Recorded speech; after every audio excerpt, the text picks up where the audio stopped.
Bonjour à tous, je suis très heureuse de vous retrouver pour cette vidéo où je vais vous parler un petit peu, de mon parcours parce que, je pense qu'on ne sait pas toujours, ou si ça fait pas longtemps que vous me suivez notamment, par où je suis passée, même si ça fait longtemps, c'est pas forcément quelque chose que vous savez. Donc j'avais envie d'éclairer, ce point-là parce que quand je parle de certaines choses lors de directs, par exemple, je vois bien que c'est pas forcément connu. Donc là, je vais vous parler de mon parcours de façon globale, même si bien sûr ça va, nous amener à vous dire, pourquoi, on va dire ça comme ça, aujourd'hui je fais ce que je fais et surtout, qu'est-ce que je fais, réellement, concrètement. Alors, première chose, je ne pensais pas devenir, astrologue, encore moins astromage, hein. Je vous exprimerai pourquoi astromage un petit peu plus tard. Quand j'étais plus jeune, hein, quand j'avais 12 ans, je disais que je voulais être astrologue ou écrivain. Faut voir que j'ai commencé, l'astrologie à mes 7 ans, sachant que j'étais dans une famille qui n'était pas, particulièrement ouverte à ça ou fermée à ça. J'ai quand même une de mes sœurs, de 15 ans de plus, qui elle, n'était plus à la maison, s'intéressait à l'astrologie, mais elle ne vivait plus du tout à la maison, pas du tout dans le même pays et c'est grâce à elle quelque part, que je suis tombée sur un livre d'astrologie très basique à mes 7 ans, parce qu'elle l'avait laissé traîner, sur la table basse, dans le salon. Donc c'est comme ça que j'ai pu, rentrer dedans. Toutefois, autour de moi, je pouvais pas, parler avec qui que ce soit de ça. Donc ça naturellement, je suis tombée dessus et naturellement par après, de façon autodidacte à la bibliothèque, hein, notamment, j'ai pris tous les livres de la section ésotérisme qui n'était pas très grande à l'époque. Donc voilà et donc à mes 12 ans, moi je disais que je voulais être donc astrologue et écrivain ou écrivain, ou pourquoi pas les 2. Et on me disait que ce n'est pas un métier.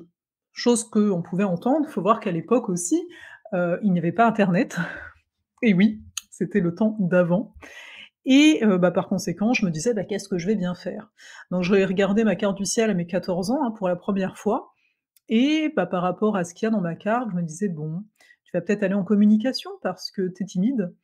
J'avais du mal à lever la main en classe ou ce genre de choses et je me suis dit: va en communication, peut-être ça te fera parler». Moi, ce que j'adorais, c'est la psychologie, hein, initialement, c'est la philosophie aussi énormément. J'adorais la mythologie quand j'étais adolescente et cetera, donc tout ça en autodidacte et est arrivé le moment où fallait aller en université. Je dis «fallait» parce qu'on m'a dit: «Tu de bonnes notes, va à l'université», alors que moi j'aurais préféré faire un BTS en communication en me disant, «C'est beaucoup plus concret en fait». Mais donc j'ai été à l'université en choisissant la section communication, ce qui m'a permis de butiner, on va dire ça comme ça. Hem, il y avait de la sémantique, j'ai pris toutes les options, psycho que je pouvais, psychologie sociale, psychanalyse et cetera. Parce qu'on m'a dit psycho, c'était bouché, mais il faut voir que communication, ça l'était tout autant. Mais bon, bref, ça c'est un aparté. Donc tout ça pour dire que j'ai fait, ce genre d'études, mais à la fin, en sortant, mon père était décédé à ce moment-là et j'ai voulu, me mettre à travailler pour, notamment aider ma mère, parce que, on vivait que toutes les 2. Mes frères et sœurs étaient plus présents ou quasi plus. Mon frère était toujours là, mais voilà et j'ai pris ce qui venait. C'est-à-dire qu'à l'époque, j'étudiais toujours l'astrologie, c'est-à-dire que je pratiquais pour moi parce que j'adore ça et à côté de ça, donc j'ai pris, c'était quoi? Être, à l'accueil téléphonique, vous voyez? Donc rien d'extraordinaire, mais pour moi, c'était voilà, au moins tu avais un travail, il y avait quelque chose qui tombait et j'avais toujours l'astrologie en ligne de fond, qui m'animait, pas que l'astro. J'ai commencé aussi à cette période de temps-là, dans la vingtaine, les tarots, les oracles, donc travailler un peu ce côté intuitif, hein, finalement. Mon ma relation avec l'astrologie, il faut bien voir ça, hein. Quand on me disait quand j'avais 16 ans, «Mais toi tu crois en astrologie?» Moi je disais: «C'est pas une religion, donc non, j'y crois pas» et j'étais à chaque fois, surprise quand je faisais une analyse de cartes, même, des fois c'était sur un bout de table, qu'on me disait qu'on se retrouvait là-dedans. Donc j'avais plutôt une démarche, oui, bien sûr que ça me parlait, que c'était magnifique, mais à chaque fois j'étais, waouh, surprise de me dire: «Ah ouais, OK, c'est pas qu'à l'intérieur de moi». Bref, donc on continue, j'ai pu évoluer, à un moment, en interne, c'est-à-dire je suis arrivée à l'accueil téléphonique, de cette entreprise-là, j'ai postulé un poste en interne, je me suis retrouvée en épargne salariale, c'est de la gestion en fait, hein, d'entreprise, au niveau de versement d'épargne de leurs salariés et puis, me retrouvant là, je me disais: «Bon, moi j'aime bien former les gens, on peut faire quoi?» Dans une entreprise, basique, hein, en tout cas à l'époque, bah, tu deviens chef, en fait. C'est un peu, l'unique option. Voilà, tu veux évoluer, il faut que tu deviennes chef. Ça me dérangeait pas tant parce que moi, j'aimais les gens, en fait, c'est vraiment ça. Naturellement, quand il y avait des nouveaux arrivants, j'aimais bien les former, leur montrer et cetera. Donc bah, j'ai fait ce qu'il faut pour devenir chef, suivre, un petit peu, ce qu'ils demandaient. Et en parallèle, je continuais toujours à approfondir, le côté astrologique, finalement approfondir l'humain parce que moi, c'est ça, qui m'a toujours motivée de me dire: mais comment c'est la vie de l'autre? C'était vraiment ça à la base. C'est comment moi, OK, j'ai ma façon de voir et tout, mais la vie de l'autre là, il a pas eu la même famille, le même parcours, et cetera. Donc il y avait en même temps une admiration, hein, que ce soit une admiration envers les personnes qui parlaient notamment plusieurs langues, parce que moi à l'époque, voilà, là aujourd'hui l'anglais ça va, mais à l'époque pas du tout. Ou l'admiration aussi d'avoir des personnes qui ont vécu des choses très difficiles et de me dire: «Ben ouais, mais ils sont là quoi», tu vois? Et tu es en train de parler avec eux. Donc il y a cette richesse de l'humain en arrière-fond. Et puis, donc alors que j'avais 30 ans, je suis venue au Canada. Faut voir que depuis mes 14 ans, je voulais venir vivre au Canada, donc pourquoi je ne sais pas, c'était là. Alors ça, je vous l'ai pas dit aussi, mais j'étais, on va dire, très connectée, j'aime pas ce terme-là, parce qu'à l'époque, je me disais pas que j'étais connectée. Moi, à l'époque, naturellement, j'avais des informations, j'avais des discussions avec, ceux que j'appelais «ils» au pluriel ou «les autres», voilà, c'est comme ça que je les nommais. Donc je parlais avec eux, certains vont dire: «C'est des guides», si tu veux. Quelque part, la dénomination m'importait peu et donc pour moi, ça a toujours été présent. Voilà, il n'y a pas eu d'éveil ou c'est souvent on utilise ce terme aujourd'hui, il y a pas eu ça. Pour moi, le domaine spirituel en tant que tel est présent en toute chose, en fait. Donc il y a pas eu de j'avais pas de dualité par rapport à ça, en fait. Par contre, il est vrai qu'à mes 16 ans, j'ai trouvé intéressant et surprenant qu'on me dise: «Mais toi, tu crois en la réincarnation?» Parce que pour moi, je pensais que c'était une vérité absolue. Je pensais que tout le monde y croyait. Je pensais que tout le monde était au courant. Bien sûr, c'est ma croyance, mais voilà, tout ça pour vous dire un peu, vous situer tout ça. Donc à mes 30 ans, j'arrive au Canada avec mon conjoint de l'époque et là, bah, je n'allais pas faire la même chose qu'en France. De toute façon, en France, j'étais devenue chef d'équipe, soit, voilà, mais c'était pas une vocation en tant que telle et en arrivant au Canada, c'est là que j'ai commencé à écrire pour mon blog Voyage au cœur des astres parce que je me disais: «Mais comment on peut faire ça? Comment on peut écrire sur les nouvelles et les pleines lunes là, de façon globale?» Tu vois? Parler d'un thème astral à quelqu'un, c'est une chose, mais voilà et étrangement, quand je me suis mis à écrire, j'ai bien vu que les mots venaient tout seuls. Oui, je regardais la carte, mais entre nous, les mots viennent vraiment tout seuls et voilà, bah, les gens, bah, étaient là, étaient au rendez-vous. Moi, en parallèle, j'ai fait des études de massothérapie, donc il y a eu tout un processus autour du corps qui est toujours important pour moi aujourd'hui, même si, voilà, je suis pas encore totalement satisfaite, mais il faut voir que, même si on est souvent à distance quand je propose des choses, le corps est vraiment très important, ça on parle après. Donc j'ai fait de la massothérapie. J'ai voulu me lancer en tant que massothérapeute, mais ça n'a pas pris. Par contre, bah, on me demandait des consultations d'astro. Donc même si pour mon cerveau ça n'allait pas, ça faisait peur, la massothérapie ici au Québec est reconnue, hein, l'astrologie, bah, pas vraiment, hein, enfin, on s'entend là, on se comprend. Eh bien, bah, j'ai quand même été vers l'astro parce que c'est ce qui me parlait, c'est là où le monde était et la masso, bah, petit à petit, je n'en ai plus fait, sachant que je me suis aussi formée à la polarité, qui est la thérapie par la polarité qui est énergétique ici, où il y a même un peu d'astrologie.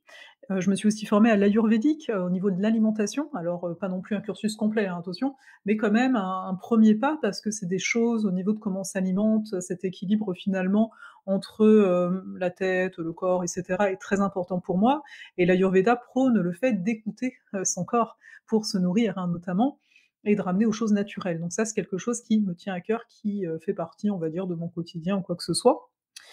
Donc il y a ça, je me suis formée à différentes, techniques que je vais pas citer, au niveau du massage, en fait, en tant que tel.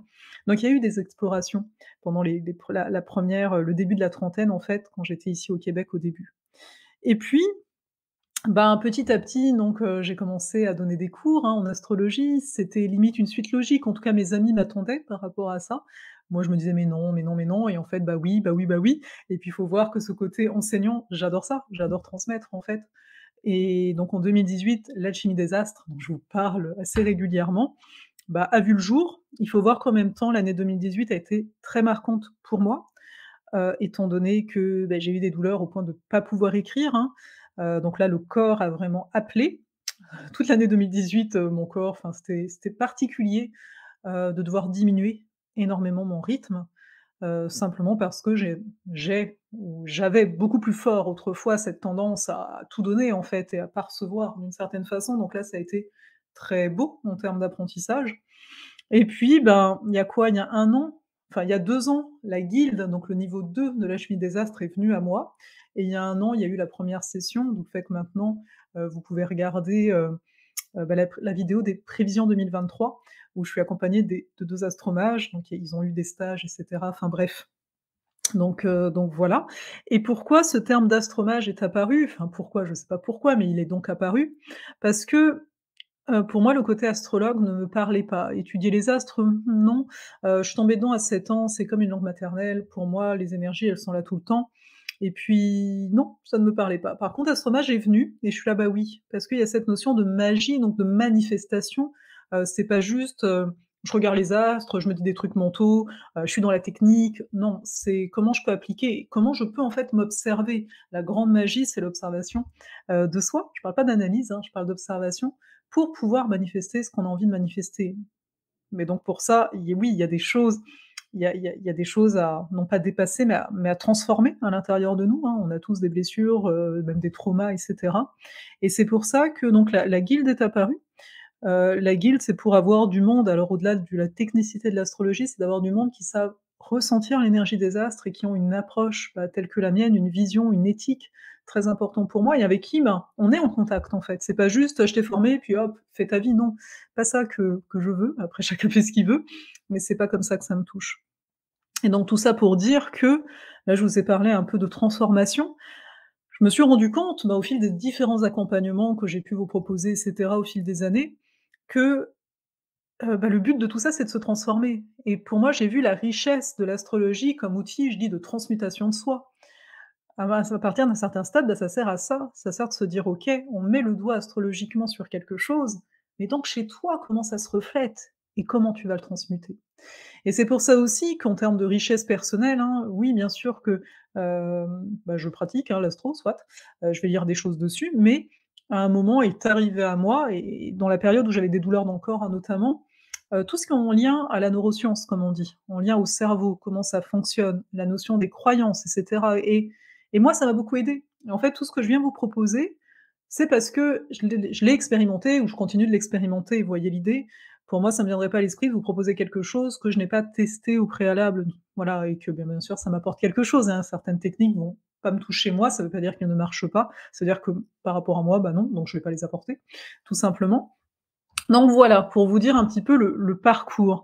Faut voir que donc dans ce parcours, bah, oui, aujourd'hui, il y a une école, l'école Astrosophale, qui est là. Je l'ai pas mis en avant plus que ça pour l'instant, parce que bref, chaque chose en son temps.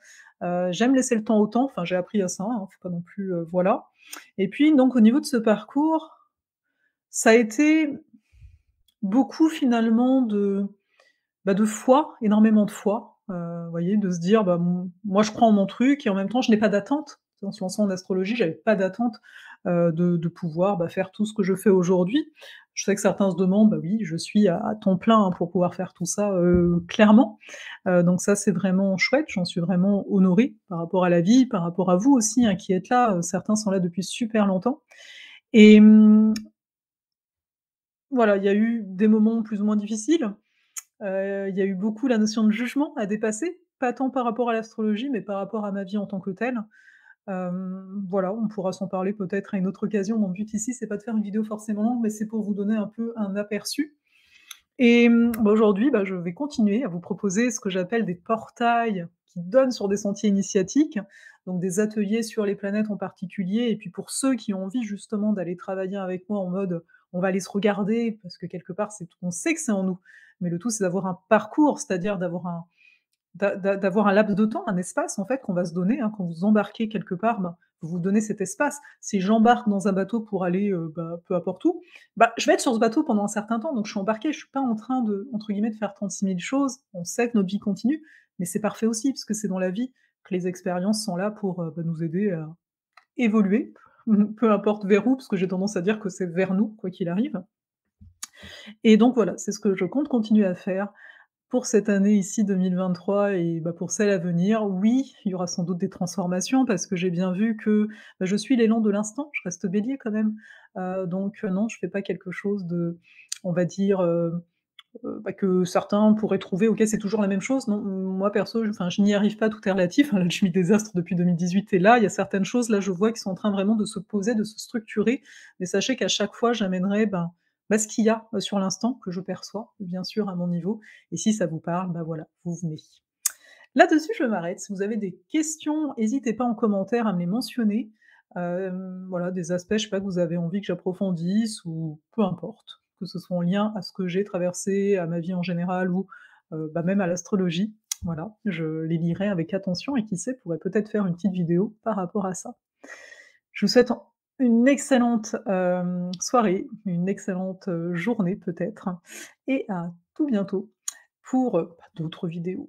N'hésitez pas à vous abonner, à aimer, enfin, le truc habituel que j'ai tendance à oublier de dire, mais voilà, c'est important aussi.